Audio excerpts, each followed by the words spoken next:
Eh bien, nous arrivons aujourd'hui à l'aboutissement d'un projet commencé en 2019, donc financé par la région Normandie et l'Europe, dans le cadre d'appel à projet Innovation et Coopération.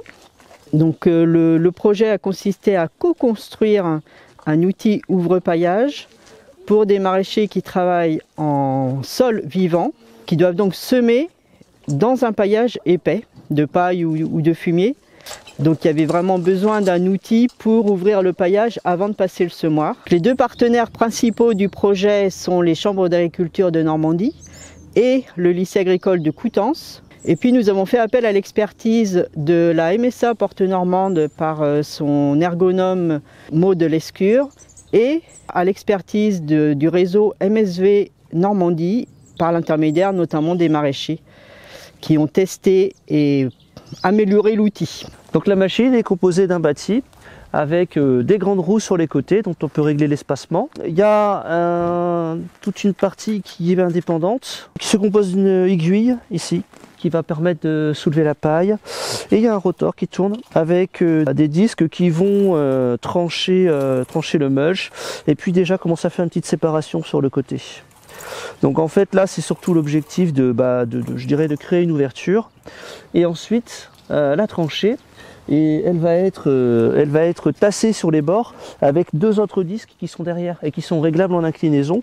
Donc eux ils sont juste libres d'avancer et ils sont réglables en orientation avec des bielles et puis en hauteur. Ça c'est entraîné par un moteur électrique. Du coup on a branché des batteries classiques acide plomb dessus et pour avoir un bon stock à moindre coût quand même.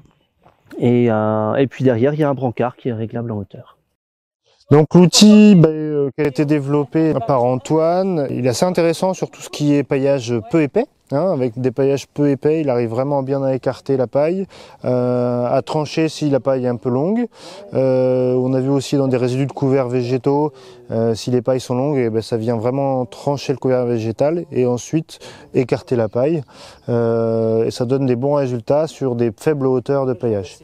Évidemment, là où ça se complique, c'est quand on va augmenter les hauteurs de paillage et à partir de 10 cm foisonnants ou 5 cm bien tassés, on va commencer à arriver dans les limites de l'utilisation de l'outil avec la difficulté de descendre bien jusqu'au fond, de toucher vraiment le sol et puis ensuite les difficultés de ne pas avoir des phénomènes de bourrage ou de retour de paille sur le rang au moment où l'engin passe. Mais on s'attendait forcément à cette difficulté-là parce qu'on sait que c'est compliqué d'écarter la paille, de la faire tenir quand les épaisseurs sont fortes. Et là où c'est intéressant dès aujourd'hui, c'est qu'on a un outil qui permet d'écarter des faibles hauteurs de paillage et de pouvoir passer derrière un semoir directement. Alors on a vu que le semoir qui passait derrière, il devait pas être trop large puisque l'outil fait un sillon autour de 5-6 cm et typiquement le Hersway là qui est derrière, il va avoir cette largeur là, donc il va pouvoir passer dans le sillon, tandis qu'un JP1 qui a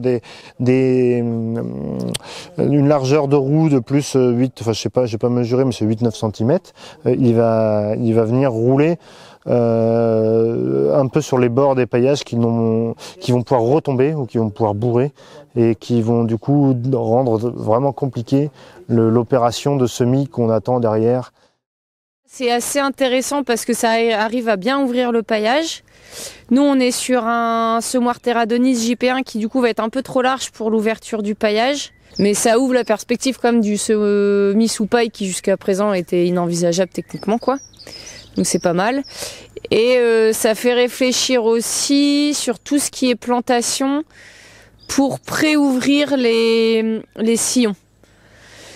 Parce que est-ce que ça nous ferait gagner du temps ou pas? Donc est-ce que la machine est assez simple d'utilisation pour qu'on aille très très vite à tracer typiquement sur la salade nos 3 sillons et que derrière on n'ait plus qu'à passer et poser la motte?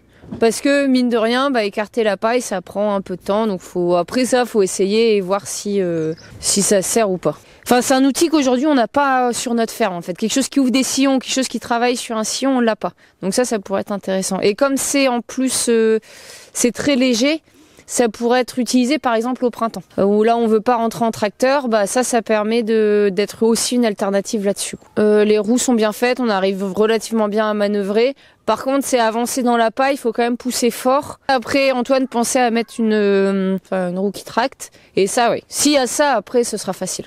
L'esprit de cette initiative, c'est de le mettre on dit en open source, en accès libre. Et donc, en fait, les plans seront accessibles sur le site internet du lycée agricole à Coutances. Et donc, on pourra accéder aux plans. Et donc, les plans, on va essayer de les faire évoluer en même temps, au fur et à mesure des améliorations qu'on va apporter à cet outil.